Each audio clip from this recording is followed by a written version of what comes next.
آؤ تذکرہ امام حسین میں کربلا کے بعد کیا ہوا۔ جب سارے شہید ہو گئے، ان کی لاشوں پر گھوڑے دوڑائے گئے، تو جو لوگ قریب آبادیوں کے لوگ تھے وہ آئے، ان لاشوں کو سمیٹا، کتنوں کو تو انہوں نے دفن کیا اور مولا حسین کو دفن کیا۔ اب بیویاں خیمے میں تھیں، قیدی بنائی گئیں۔ سیدہ زینب فاطمہ زہرا کی سگی بیٹی ہیں، حسین ابن علی کی سگی بہن ہیں، زوجات امام حسین ہیں، بی بی سکینہ ہیں۔ اس خیمے میں چند عورتیں رہ گئیں اور بیمار زین العابدین ہیں۔ یزیدی لشکر کی طرف سے لوگ آئے اور کہا کہ اپنے ہاتھ آگے بڑھاؤ۔ ہاتھ آگے بڑھائے گئے تو ان کو ہتھکڑیاں ڈال دی گئیں۔ رسول اللہ کے گھر والوں کو ہتھکڑیاں ڈال کر باہر نکالا گیا، خیمے اجاڑ دیے گئے۔ بعض روایات یہ بتاتی ہیں کہ خیموں میں آگ لگا دی گئی۔ جب خیمے جل گئے، شام کا وقت تھا، مغرب کے بعد یہ لٹا ہوا تاخت و تاراج قافلہ کوفہ کی طرف جا رہا تھا۔ کربلا سے اب یہ کوفہ جا رہے تھے، لیکن ظالموں نے جتنے شہید ہوئے تھے ان کے سر سنبھال کر رکھے تھے۔ امام حسین ابن علی کا سر لے لیا، عباس علمبردار کا سر لے لیا، اور علی اکبر امام قاسم کے سر کاٹ کر لے لیے۔ سارے سروں کو انہوں نے، اس لیے کہ اس وقت ثبوت پیش کرنے کے لیے سر دکھانے پڑتے تھے کہ ہم نے ان کا قتل کیا ہے۔ اب سروں کو انہوں نے نیزوں میں ڈال دیا اور سروں کو لے کر نیزوں سے چلنے لگے۔ یہ سفر ان کا شروع ہوا، کوفہ کی طرف چلے۔ کیا ہے، ایک بڑی بات مجھے یاد آتی ہے۔ مولا حسین کی ایک کنیز تھی جس کا نام بی بی شیرین بتایا گیا ہے۔ وہ سیدہ فاطمہ زہرا رضی اللہ تعالیٰ عنہ کی بھی خدمت کر چکی ہیں۔ بی بی شیرین، اس کو حضرت امام حسین نے آزاد کر دیا تھا۔ وہ کہتی تھی کہ میں آزاد نہیں ہونا چاہتی ہوں۔ کہا تھا کہ تو بڑھاپے کو پہنچ چکی ہے، تجھے ہم نے آزاد کر دیا۔ اور اس کے بعد مولا حسین نے جب یہ مدینہ طیبہ میں تھے، بی بی شیرین کو کہا تھا کہ تو آزاد ہے، جا۔ بہت سارا مال دیا تھا اور جمع کر کے کہا تھا کہ تو چلی جا، اپنی بقیہ زندگی آرام سے گزار۔ تو کہتی ہے ایک شرط ہے میری، میں اس شرط پر جاؤں گی۔ امام حسین ابن علی نے پوچھا کہ ہم نے تجھے کسی چیز سے روکا نہیں، منع نہیں کیا، کیا چیز تو چاہتی ہے؟ بی بی شیرین نے کہا تھا کہ مولا حسین، بس چاہتی ہوں کہ میں گھر بنا لوں، گھر میں رہوں، ایک بار آپ اپنے قدم رکھ دینا، ہم غریبوں کے گھر پر ایک بار آپ تشریف لے آئیں، میری وہ معراج ہو جائے گی۔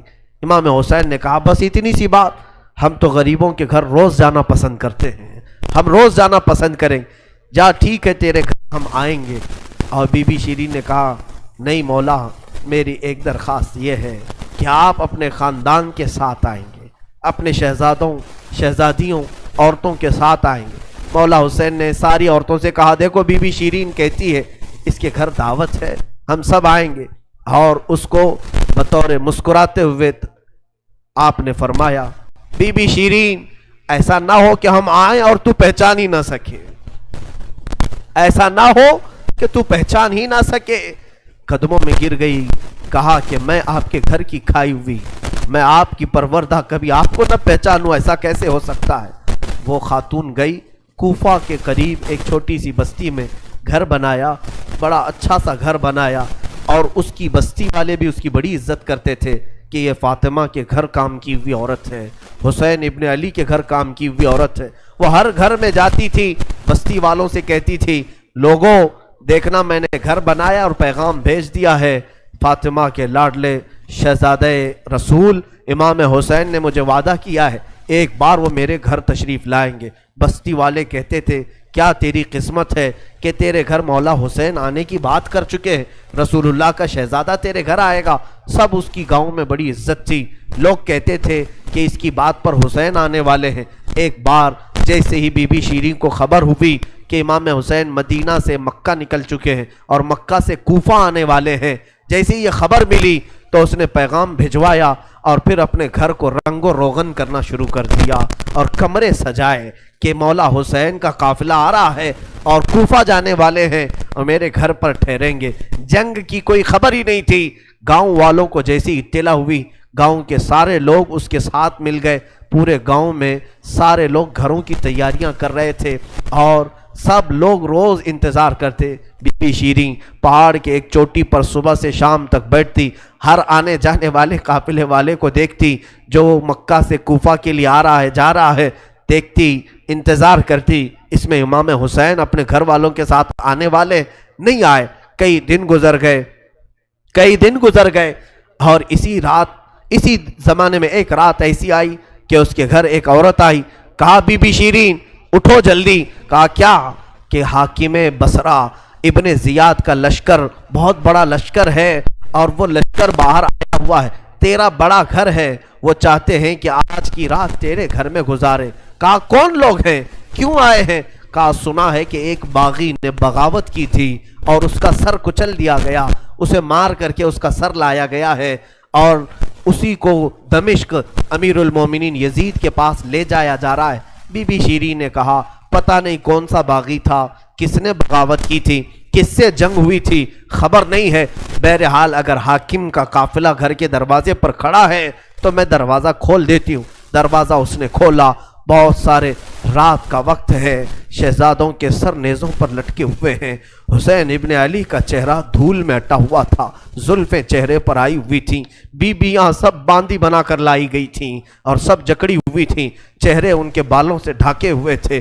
اس خاتون نے دیکھا اور کہا ہائے ہائے افسوس، قیدی آئے ہیں میرے گھر. مولا حسین کہتے تھے قیدیوں کے ساتھ اچھا سلوک کیا جائے، قیدیوں کے ساتھ اچھا سلوک کیا جائے. اس نے اپنے گھر میں اندر داخل کیا، جو حاکم جو اس کے سپہ سالار تھے ان سب کو اندر بلایا، رات گزارنے کا مقام دیا، جگہ دیا اور یہ بیویوں کو صحن کے باہر ہی چھوڑ دیا گیا، ان کو اندر نہیں لایا گیا. اور اس خاتون نے کہا ان قیدیوں کو بھی تو لاؤ، میرا گھر کافی بڑا ہے، میں اندر سلا لوں گی. اسے اب تک یہ خبر نہیں تھی یہ لٹا ہوا قافلہ ہے کس کا، آخر یہ لٹا ہوا قافلہ کس کا آیا ہے. رات کے وقت اس نے کھانا بنایا، سارے فوجیوں نے کھانا کھا لیا تو بی بی سے کہا ان قیدیوں کو کھانا مت دینا، وہ کھانے کے مستحق نہیں ہیں. اس نے چلا کر کے کہا دیکھو ہمارا دستور یہ ہے کہ میں فاطمہ کے گھر کام کر چکی ہوں، وہاں فاقے تو رکھتے تھے لوگ، گھر میں فاقہ تو ہوتا تھا لیکن باہر آنے والے مہمان کو بھوکا نہیں رکھا جاتا، وہ چاہے قیدی ہوں باغی ہوں جس طرح کے ہوں، مجھ سے جو بن سکے گا میں کھلاؤں گی. اس نے کھانے بنائے اور اس کے بعد لے کر کے آئی اور اس کے بعد کھانا جب سیدہ بی بی زینب کے پاس رکھا تو بی بی زینب نے اپنے دونوں ہاتھ دکھائے جو پیچھے بندھے ہوئے تھے. اس خاتون نے بی بی شیریں نے کھولا اور ان کے بالوں سے چہرہ ڈھکا ہوا تھا اور اس نے کھانا پروسا کہ کھا لو بیویوں کھا لو. تو بی بی زینب نے پکار کر کے اپنے بھائی کا نام لیا، یا حسین ابن علی. تو بی بی شیریں چونک اٹھی، یہ نام تو کیوں لے رہی ہے؟ یہ نام تو میرے آقا کا ہے جس کی میں باندھی تھی، میں خدمت گزار تھی، یہ نام تو کیوں لے رہی ہے؟ بی بی زینب کہتی ہے بی بی شیریں کیا ہم نے تجھے پہچان لیا؟ بابا نہیں کہتے تھے کسی دن ہم گھر پر آئیں اور تو پہچان ہی نہ سکے. یہ جو اونچے نیزے پر سر دکھ رہا ہے تیرے آقا مولا حسین کا سر ہے اور یہ علی اکبر کا سر ہے، یہ قاسم کا سر ہے. بی بی زینب پکارتی گئی. بی بی شیریں نے دیکھا اور پکار کر کے کہا مولا کیسی مہمان نوازی کا وقت تم نے دیا، کیا اس طرح بھی کوئی مہمان بنتا ہے کسی کے گھر؟ اور یہ کہتی ہوئی غش کھا کر گر پڑی. اس پر پانی ڈالا جاتا، وہ اٹھتی پھر غش کھا جاتی، بے ہوش ہو جاتی. سچ کہا تھا مولا حسین نے، اے بی بی شیریں ہم تو وعدہ کیے ہیں آ کر رہیں گے، کہیں ایسا نہ ہو کہ تو پہچان ہی نہ سکے. سچ کہا تھا مولا حسین، آپ اس حالت میں میرے گھر آئے کہ میں پہچان نہ سکی، کیونکہ وہم و گمان میں بھی نہیں تھا کہ فاطمہ کے لاڈلے کا کٹا ہوا سر کبھی گھر آ سکتا. وہ غش کھا کر کے گر گئی. روایات میں ہے صبح جب اٹھا لوگوں نے، فوجیوں نے اٹھ کر کے دیکھا تو بی بی شیریں کا جسم ٹھنڈا پڑ چکا تھا، اس کی روح نکل چکی تھی. غم حسین میں لوگوں کی جانیں چلی گئی. یہاں آج دو آنسو ہمارے نکلتے ہیں تو لوگ ہمیں بولتے ہیں غم حسین میں لوگوں کی روح نکل گئی. جو اصلی محبت کرنے والے تھے وہ دنیا سے ہی رخصت ہو گئے. مولا حسین کی محبت کرنے والی بی بی شیریں دنیا میں نہیں رہی. کہا آخری جملے اس کے یہ تھے، گھر بڑی آن شان سے اس لیے بنایا تھا کہ ایک بار مولا قدم رکھیں گے. اب انہوں نے قدم رکھ دیا تو اب جینے میں کوئی مزہ نہیں ہے، اب میری زندگی کی تمنا پوری ہو گئی ہے. اس کے بعد یہ قافلہ نکلا، کوفہ کی طرف جا رہا تھا، ابن زیاد تک پہنچنا تھا. حاکم بصرہ، حاکم کوفہ عبید اللہ بن زیاد کے پاس یہ قافلہ جانے سے پہلے کئی منزلوں پر رکا. دوسری رات آئی تھی. دوسری رات ایک گرجا گھر کے پاس ان کا قیام ہوا. وہ ایک عیسائی کا گرجا تھا، وہاں پر قیام ہوا. عیسائی نے دیکھا کہ بہت سارے کٹے ہوئے سر آئے. اس نے بھی اپنے چرچ میں رکنے کی اجازت دی تھی. ہائے افسوس، عیسائی بھی رحم کھا رہے ہیں. کیسے وہ مسلمان تھے جو رسول اللہ کے گھر والوں پر رحم نہ کھا سکے. عیسائی نے وہاں پر رکنے کی اجازت دی. اس کے بعد کہا، رات کو اس نے کہا کہ یہ جو سروں پر، یہ جو نیزوں پر سر ہیں، کیا یہ ہمیں ایک رات کے لیے دو گے؟ لوگوں نے کہا لے لو لے لو، لیکن امانت کے ساتھ واپس کرنا کہ یہ ہمیں دمشق پہنچانا ہے. اس نے سر حسین کو لیا، دھول کو صاف کیا، اس لیے کہ اسے دور سے ہی اس چہرے میں کچھ چمک نظر آ رہی تھی. اس عیسائی راہب نے رات کے وقت دیکھا، ایک تخت پر رکھ کر کے سر حسین کا غور سے مطالعہ کرنے لگا اور اپنی پرانی کتابوں سے ملانے لگا. پرانی کتابیں پڑھتا تھا اور چہرہ دیکھتا تھا، بار بار دیکھتا تھا. پھر چیخ کر کے کہا، ہاں میں اپنے مقام کو پہنچ گیا، اس لیے کہ مقدس کتابوں میں لکھا ہوا ہے نبی کے آخری نبی کا نواسا ظلمن قتل کیا جائے گا اور اس راستے سے جائے گا، اور یہاں کی گرجا میں اگر رکے تو گرجا میں جو خدمت گزار ہے وہ اس کی خدمت کرے، مولا اسے جنت عطا کرے گا. وہ عیسائی راہب کہتا ہے وہ چہرے میں ساری علامتیں جو کتابوں میں لکھی یہی ہیں. وہ ایمان لے آیا، کلمہ طیبہ پڑھا، اسلام قبول کیا. رات میں اس کی دنیا بدل گئی. میرے عزیزو، اسی کو کہا جاتا ہے اسلام زندہ ہوتا ہے ہر کربلا کے بعد. حسین کے انتقال کے بعد بھی اسلام پھیل رہا، ایمان دوسروں کو بانٹ رہے ہیں. صبح تک اس گرجا میں رکے، پھر دن پورا گزارے اور شام کے وقت ٹھنڈے وقت میں کوچ کرنے کا ارادہ کیا.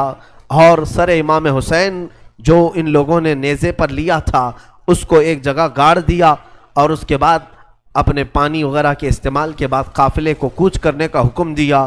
قافلہ آگے چلا، لیکن جو فوجی آتا سر حسین کو اٹھانے کے لیے نیزے پر، وہ تو ہلکا ہو چکا تھا لیکن وہ زمین میں ایسا گڑ چکا تھا کہ اٹھتا نہیں تھا، کسی سے ہل نہیں رہا تھا. بہت لوگوں نے کوشش کی. پھر آ کر کے انہی ظالم یزیدیوں نے بی بی زینب سے کہا، اے خاتون، یہ تمہارے بھائی کا سر زمین پر ایسا جمع ہوا ہے، ہٹتا نہیں ہے، آگے بڑھنا ہے ہمیں، یہ ہٹتا نہیں ہے. بی بی زینب نے غور سے دیکھا اور کہا، قافلے میں دیکھ لو سب ہیں یا نہیں، قافلے میں سب ہیں یا نہیں. دیکھا گیا تو بی بی سکینہ قافلے میں نہیں تھی، قافلے میں موجود نہیں تھی. بی بی زینب نے کہا، وہ میرا غیور بھائی ہے، اپنے خاندان والوں کو چھوڑ کر کہیں جاتا نہیں تھا، اپنی بچی کا غم ہوگا، آگے نہیں بڑھتا، تلاشو سکینہ کہاں ہے. لوگوں نے ڈھونڈنا شروع کیا. پہاڑ کی ایک چھوٹی سی چوٹی پر وہ بیٹھی ہیں اور ایک خاتون کی گود میں بیٹھی ہیں. کوئی ایک خاتون ہے، اسے سہلا رہی ہے، تھپکیاں دے رہی ہیں. بی بی سکینہ 9 سال کی عمر میں ایک بڑی معزز خاتون کی گود میں ہچکیاں لے لے کر رو رہی ہیں اور کچھ باتیں کر رہی ہیں. بی بی زینب نے دور سے دیکھا، خاندان کی کچھ عورتیں اور آئیں، پکارا، سکینہ جانے کا وقت ہو گیا، تم یہاں کیا کر رہی ہو؟ دوڑ کر کے جیسی سکینہ کے قریب آئے تو دیکھا نہ وہاں عورت تھی نہ کوئی خاتون تھی. سکینہ کو اٹھایا، کیا کر رہی تھی تم یہاں، کیسے آئی، کون عورت کس سے بات کر رہی تھی؟ سکینہ نے کہا، میں جانتی نہیں تھی، یہاں حاجت کے لیے آئی تھی، اچانک ایک خاتون نمودار ہوئی، اس نے مجھے گود میں اٹھایا، بوسے دینا شروع کیا، میرا ماتھا چوما. میں نے پوچھا کہ تو کون ہے؟ تو اس نے کہا، اے بچی تو نہیں جانتی، میں تیری دادی فاطمۃ الزہرا ہوں، میں فاطمۃ الزہرا ہوں، رسول اللہ کی شہزادی ہوں. میں اپنی دادی کے گود میں سو گئی، بڑا نرم گود تھا، بڑی ان کی نازک ہاتھ تھے اور وہ مجھے سہلا رہی تھی اور مجھ سے پوچھ رہی تھی کہ کیسے کربلا میں کیا کیا ہوا سنا بچی. میں علی اصغر کی شہادت دادی کو سنا رہی تھی. علی اکبر کیسے قتل ہوئے دادی کو سنا رہی تھی. ان کے آنسو بہتے تھے اور میرے جسم پر گرتے تھے اور میں نے کربلا کی ساری داستان اماں فاطمہ کو سنا رہی تھی. سیدہ زینب کی چیخ نکل پڑی کہ ماں فاطمہ اب بھی بے قرار ہے. اس لیے کہ حضرت امام مسلم فرماتے ہیں، ایک بڑے بزرگ ہیں تابعی ہیں، کہتے ہیں میں نے خواب میں دیکھا ایک بوڑھی خاتون کو. کربلا کا یہ منظر جو تھا 10ویں محرم کو ہوا. 9 محرم کو خواب دیکھیں یا عاشورہ کی رات کو انہوں نے خواب دیکھا.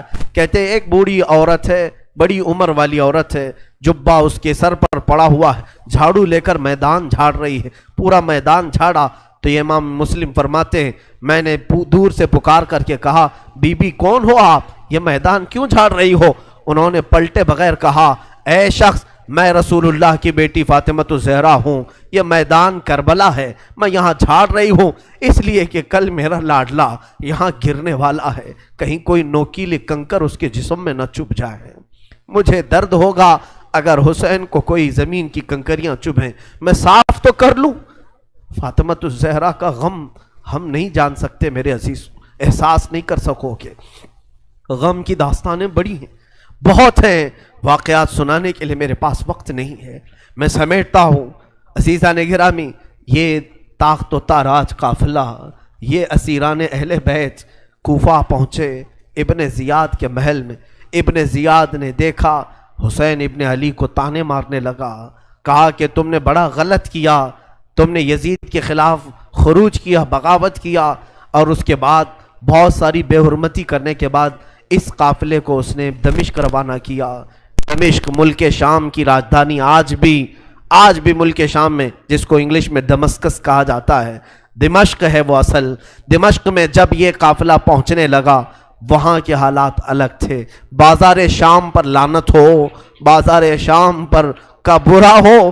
وہاں شام کا بازار سجایا گیا تھا، گھر گھر وہاں سجائے گئے تھے اور لوگوں میں یہ جشن کا ماحول تھا کہ آج باغیوں کے سر لائے جا رہے ہیں اور قیدیوں کو جکڑ کر کے ملک شام خلیفہ وقت یزید کے دربار میں پیش کیا جا رہا ہے. لوگ چھتوں پر چڑھ چکے تھے یہ منظر دیکھنے کے لیے. یہ علم جو اٹھا کر کے آ رہے تھے لوگ قافلے یزید میں، یزیدی لشکر جو کوفہ سے دمشق داخل ہو رہا تھا، دمشق کے دروازے پر یہ قافلہ پہنچا ہے. سر امام حسین کو نیزے پر لے کر، علی اکبر، امام قاسم، عباس کا سر لے کر یہ لوگ پہنچے ہوئے ہیں. ابھی ملک شام کے بازار میں دیکھا اچانک طبلے بجنا شروع ہو گئے، ڈھولوں کی آوازیں بلند ہو گئی، باجے شروع ہو گئے اور بہت زیادہ بانسریاں بجنے لگیں. اور اس جشن کے ماحول میں اس قافلے کو لایا جا رہا ہے. آگے لوگ ناچتے ہوئے جا رہے ہیں، کھیلتے ہوئے جا رہے ہیں کہ فتح مبین یزید کا اچھا ہو. جے جے کار لگ رہی تھی. خاندان اہل بیت کو قیدی بنا کر کے لایا گیا ہے. میرے عزیزوں، اس خاندان اہل بیت کے ساتھ وہاں جو معاملات ہوئے، کئی لوگ تھے جو دیکھنے کے لیے دور دور سے آئے تھے. ایک صحابی ہیں، وہ کہتے ہیں میں تجارت کے لیے گیا تھا تو مجھے خبر ہوئی کہ آج اہل بیت کا قافلہ یہاں آ رہا ہے. تو میں دوڑتا ہوا پہنچا اور جیسے ہی میں نے دیکھ کر کے میں ضبط نہ کر سکا. وہ چہرہ آج نیزے پر تھا جو کبھی میرے مصطفیٰ کے کندھے پر ہوا کرتا تھا. وہ صحابی کہتے ہیں ان کے لبوں پر میرے آقا اپنے ہونٹ رکھا کرتے تھے، ان کی گردن کو سونگھا کرتے تھے. وہ حسین کی گردن کو انہوں نے تلوار سے الگ کیا ہوا تھا اور نیزے پر لا رہے تھے. وہ صحابی دوڑتے ہوئے آئے، کہا میری زندگی کا برا ہو میں حسین کا ساتھ نہیں دے سکا، میں حیدر کے گھر والوں کا ساتھ نہیں دے سکا. بچیاں تھیں جو قیدی بنا کر لائی گئی تھیں. دوڑ کر کے وہ صحابی آئے اور بی بی سکینہ کے پاس آئے. ننھی سی 9 سال کی عمر کی بچی بھی قیدی بن کر آئی. دوڑ کر کے ساتھ قریب آئے، پوچھا کہ بچی میں تمہارے غم میں برابر کا شریک ہوں، میں بھی تمہارے غم میں ساتھ ہوں، اہل بیت کا میں وفادار ہوں.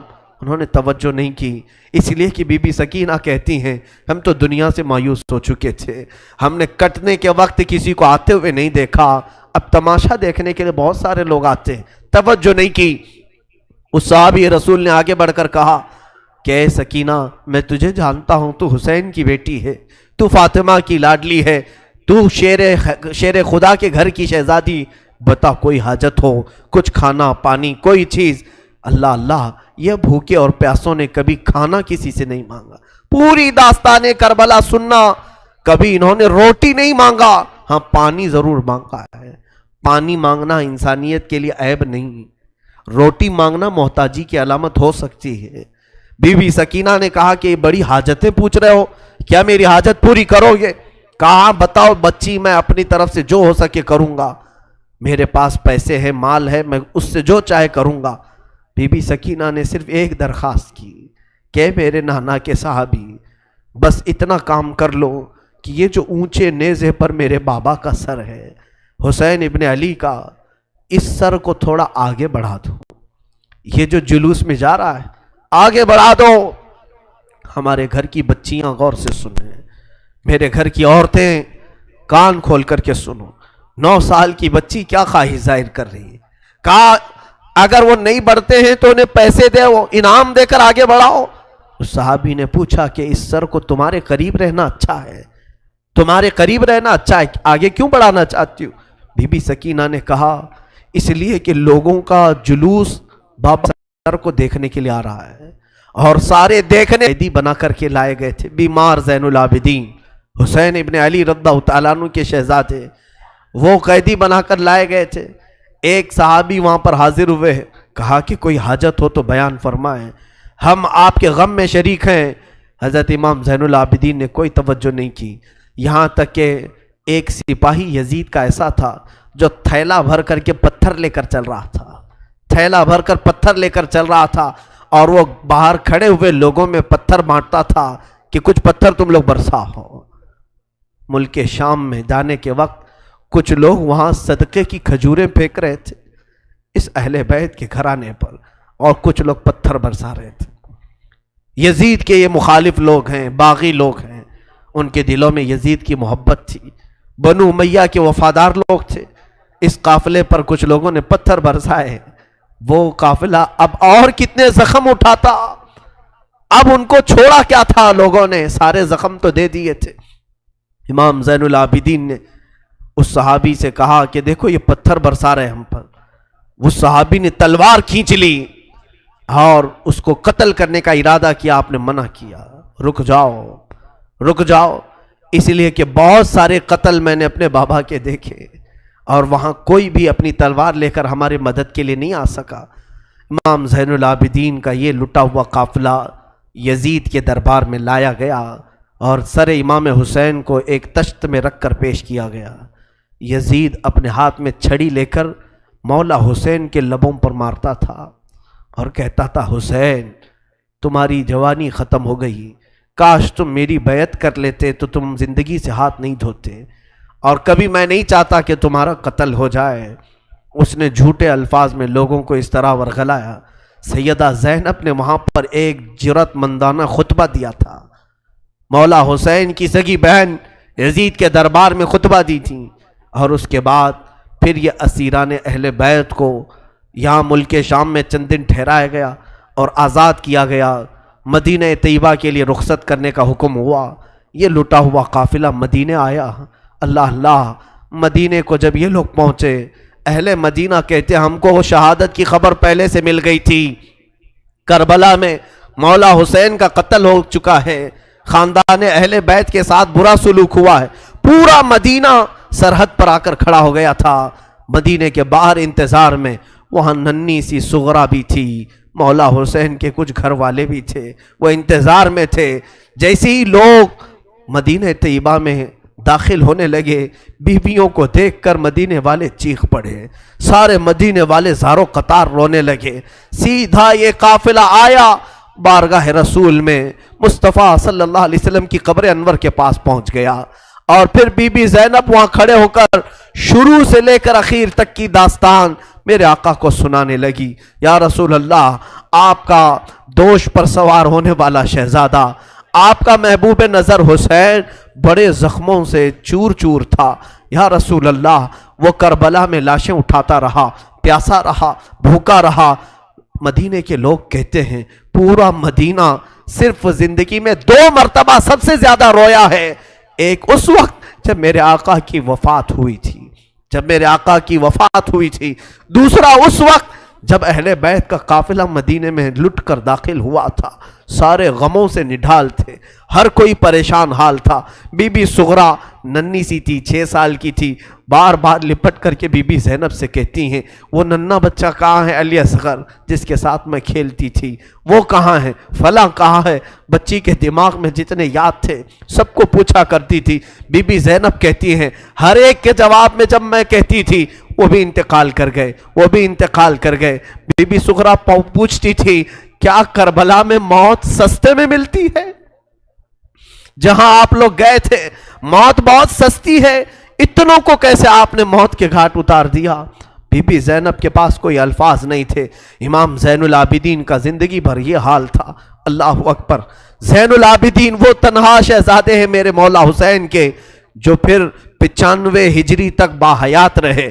امام حسین کی شہادت ہونے کے بعد 61 ہجری میں جو شہادت ہوئی اس کے بعد سے سن 95 ہجری تک آپ باحیات رہے، لیکن روتے روتے آنکھوں کا پانی سوکھ گیا تھا.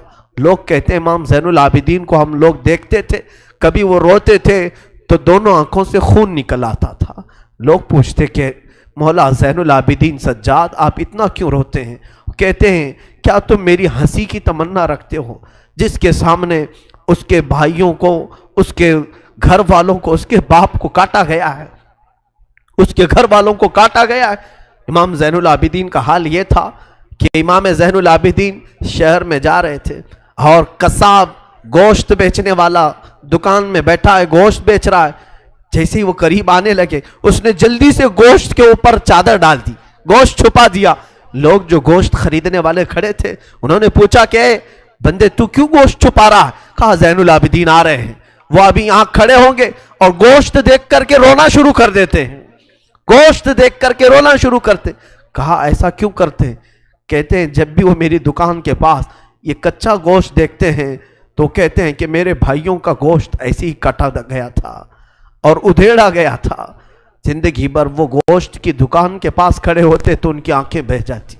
اور اس کے بعد ایک روایت یہ بھی ملتی ہے کہ قربانی کے دن تھے، مولا زین العابدین ایک جگہ سے گزر رہے ہیں، ایک قصائی بکرے کو لٹایا ہے اور جلدی سے اس پر چھری چلائی جا رہی تھی. امام زین العابدین دور سے کھڑے ہو گئے، کہا اے قصائی تو نے بکرے کو لٹایا، پانی پلایا کہ نہیں پلایا؟ وہ کھڑا ہوا، کہا اے امام زین العابدین ہم مسلمان ہیں، جانوروں کو کاٹتے ہیں تو پہلے پانی پلا کے کاٹتے ہیں.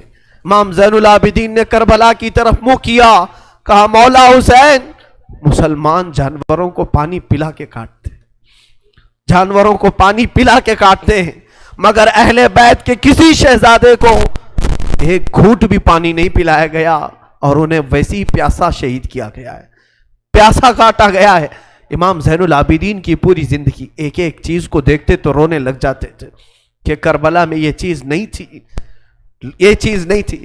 ایک وقت ایسا بھی آیا، کوفہ کا گورنر ابن زیاد، یہ اب اس کے برے دن شروع ہو چکے تھے. میں پھر دوسری تقریر میں عرض کروں گا، ظہر کی اذان انشاءاللہ تقریر کے بعد ہوگی. آج سارا مجمع یہاں پر ہے اور انشاءاللہ بغیر نماز پڑھے ہم تو یہاں سے جائیں گے نہیں.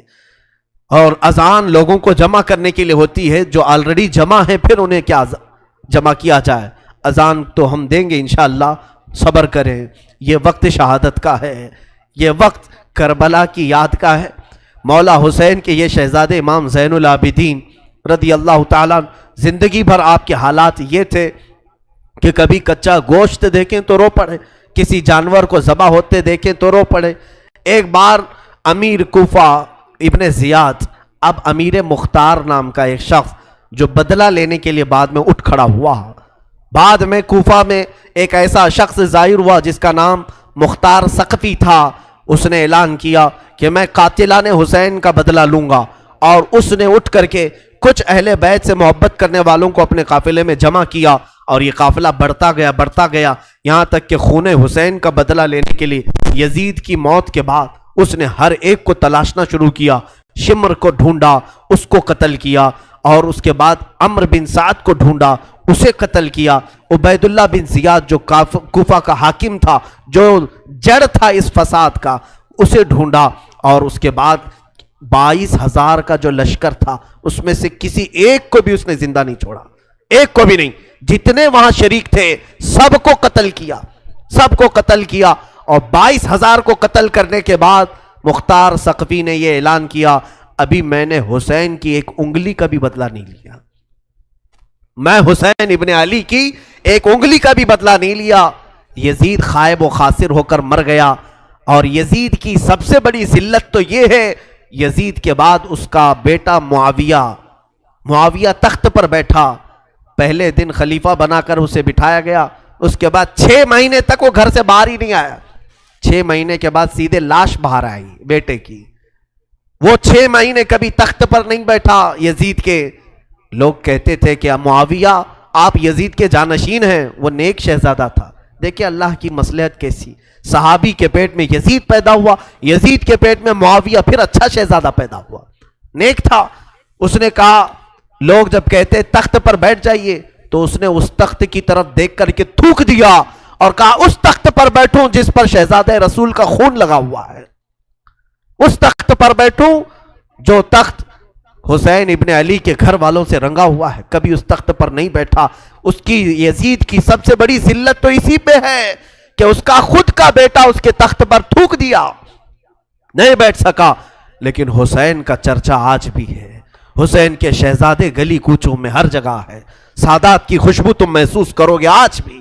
حسین ابن علی کے یہ صاحبزادے زین العابدین جہاں پر رہ رہے تھے خیمے میں, تو ایک مرتبہ ایسا ہوا کہ ابن زیاد جان بچاتا ہوا بھاگتا ہوا نکل آیا, کیونکہ مختار ثقفی اس کے پیچھے لگ گیا تھا, اپنے سواریوں کو دوڑا دیا تھا اس کے پیچھے کہ عبید اللہ بن زیاد جہاں بھی ملے اسے پکڑ کر کے لاؤ, اسے پکڑ کر کے لاؤ.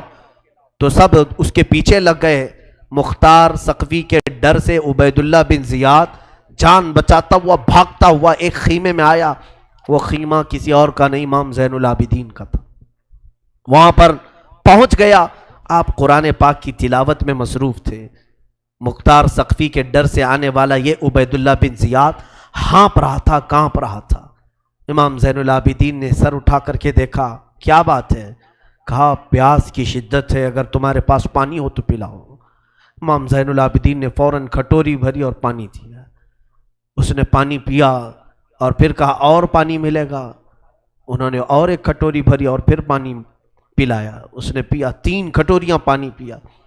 عبید اللہ بن زیاد یہ سوچنے لگا شاید امام زین العابدین نے مجھے پہچانا نہیں ہوگا. اس نے کہا آپ مجھے نہیں پہچانے ہوں گے شاید. آپ نے چہرہ اٹھایا تو آنکھوں میں خون تھا, آنکھوں میں خون تھا. کہا اے ظالم, تجھے نہیں پہچانوں گا؟ تیری وجہ سے میرا پورا گھرانہ لٹ گیا, میرا پورا خاندان تو نے تباہ کیا, بھوکا اور پیاسا کربلا میں تڑپایا, تجھے نہیں پہچانوں گا؟ تو عبید اللہ بن زیاد بدبخت نہیں ہے؟ تو اس نے کہا جب آپ نے پہچانا تو پانی پلا رہے ہو. امام زین العابدین نے کہا جو تو نے ہمارے ساتھ سلوک کیا وہ تیری فطرت تھی, اور ہم نے جو سلوک کیا ہے یہ اہل بیت کی فطرت ہے, یہ اہل بیت کی شان ہے. ظالموں کے ساتھ بھی پانی پلانے کا سلوک. اسی لیے میرے عزیزو, آج اگر ہمیں کچھ آس ہے, امید ہے, تو رسول کے انہی شہزادوں سے کہ ہماری برائیاں 1000 ہوں گی, لیکن مجھے امید ہے کہ ان حسین ابن علی کے شہزادوں سے اگر قیامت کے دن ایک بار ہم کہہ دیں گے پانی, تو امید ہے کہ یہ اپنے نانا کے حوض کوثر سے ہمیں پانی ضرور پلائیں گے. تذکرہ کرو حسین کا, تذکرہ کرو اہل بیت کا اور علی کے شہزادوں کا. یقیناً حوض کوثر پر انہی کا قبضہ ہے. میرے آقا صلی اللہ تعالیٰ علیہ وسلم اپنے ہاتھ سے جسے چاہیں گے پانی پلائیں گے. ان کے گھر والوں کو ستا کر کے تم پانی قیامت کے دن کس منہ ہوگے, پیاس بجھاؤ گے. امام زین العابدین نے اس وقت بھی پانی پلایا. میرے عزیزوں, اس کے بعد ایسا نہیں کہ اسلام ختم ہو گیا, امیہ کی خلافت چلتی رہی. یزید کے بعد اس کا بیٹا معاویہ کے انتقال کے بعد پھر مروان حاکم بنا, مروان کی حکومت چلی. پھر اس کے بیٹے آئے, تقریباً 90 ہجری تک اور اس کے بعد 105 ہجری تک اسی امیہ خاندان نے خلافت کی باغڈور سنبھالی. اس کے بعد عباسی خلافت کا دور شروع ہوا. جو بنو عباس کہلائے وہ اہل بیت سے محبت کرنے والے تھے. اتنے زمانے تک بھی اہل بیت کے ساتھ برا سلوک ہوتا رہا. امیہ کے پورے جتنے خلفاء آئے انہوں نے اہل بیت کے ساتھ کوئی اچھا سلوک نہیں کیا. امام باقر کے ساتھ، امام جعفر صادق کے ساتھ، امام موسیٰ کاظم کو 12 سال تک قید میں رکھا گیا تھا. ان کو زہر پلایا گیا تھا، کوڑے مارے گئے تھے. یہ اماموں کے ساتھ برا سلوک تقریباً 100 سال تک چلتا رہا. اور ایسا نہیں، رسول کا گھرانہ آج بھی لٹانے پر قربان ہے. آج بھی اگر کوئی بات آ جائے تو دیکھنا رسول اللہ کی جو اصلی آل ہوں گے، اصلی اولاد ہوں گے، وہ قیادت کے لیے آگے بڑھیں گے اور اپنا سر بھی پیش کریں گے.